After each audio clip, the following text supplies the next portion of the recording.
ہادیہ ای magazine کے زمرہ بہنیں پوچھتی ہیں میں آپ کا استقبال ہے۔ سوال کا جواب مولانا رضی الاسلام ندوی، سیکریٹری جماعت اسلامی ہند دیں گے۔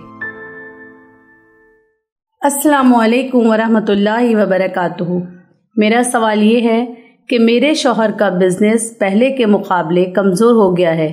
پہلے 7 حصے قربانی کے ہوا کرتے تھے تو مرحومہ ساس کا بھی ہوتا تھا، لیکن 2 سال سے وہ 1 بکرا میری ساس کے نام کا ہی قربان کرتے ہیں۔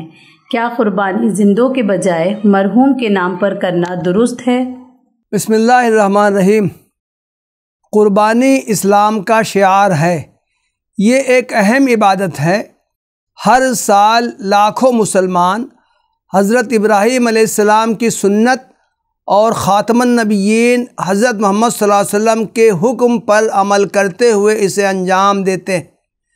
حضرت ابن عمر رضی اللہ عنہ بیان کرتے ہیں کہ ہجرت مدینہ کے بعد رسول اللہ صلی اللہ علیہ وسلم 10 برس زندہ رہے۔ ہر برس آپ نے قربانی کی۔ آپ صلی اللہ علیہ وسلم نے ارشاد فرمایا، من کان لہ ساعۃ ولم یضح فلا یقربن مصلانا۔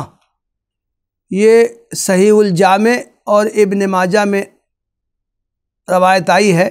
اس کا ترجمہ ہے، جو شخص قربانی کر سکتا ہو پھر بھی نہ کرے، وہ ہماری عیدگاہ کے قریب نہ پھٹکے۔ اسی اہمیت کی بنا پر فقہ حنفی میں صاحب استطاعت کے لیے قربانی کو واجب قرار دیا گیا ہے۔ صاحب استطاعت سے مراد وہ شخص ہے جس کے پاس اتنا مال ہو کہ اس پر زکوٰۃ فرض ہو جائے۔ دوسرے ائمہ قربانی کو سنت مؤکدہ کہتے ہیں۔ قربانی چھوٹے جانور مثلاً بکرا، بھیڑ، مینڈھا کی ہو سکتی ہے، اور بڑے جانور مثلاً بھینس، اونٹ وغیرہ کی بھی۔ چھوٹے جانور کی قربانی کسی ایک فرد کی طرف سے ہو سکتی ہے، اور بڑے جانور میں زیادہ سے زیادہ 7 حصے ہو سکتے ہیں۔ کسی مرحوم شخص کی طرف سے قربانی جائز ہے۔ روایت میں ہے کہ حضرت علی ابن ابی طالب رضی اللہ عنہ 2 جانوروں کی قربانی کرتے تھے، ایک اپنی طرف سے اور دوسرا نبی اکرم صلی اللہ علیہ وسلم کی طرف سے۔ یہ ترمذی میں روایت آئی۔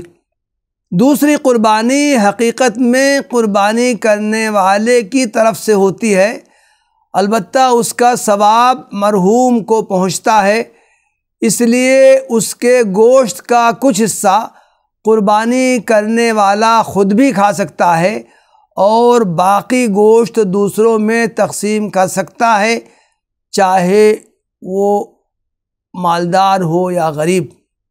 کوئی شخص اپنی واجب قربانی کے علاوہ دوسری قربانی اپنے کسی مرحوم عزیز کی طرف سے کر سکتا ہے، یا بڑے جانور میں اپنے حصے کے علاوہ کسی مرحوم یا ایک سے زائد مرحومین کے حصے لے سکتا ہے، لیکن یہ صورت جائز نہیں ہے کہ وہ اپنی قربانی تو نہ کرے اور صرف کسی مرحوم یا مرحومہ کی طرف سے قربانی کرے۔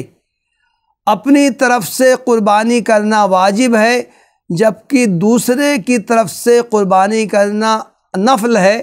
واجب کو چھوڑ کر نفل پر عمل کرنا دانش مندی نہیں ہے۔ وآخر دعوانا ان الحمد للہ رب العالمین۔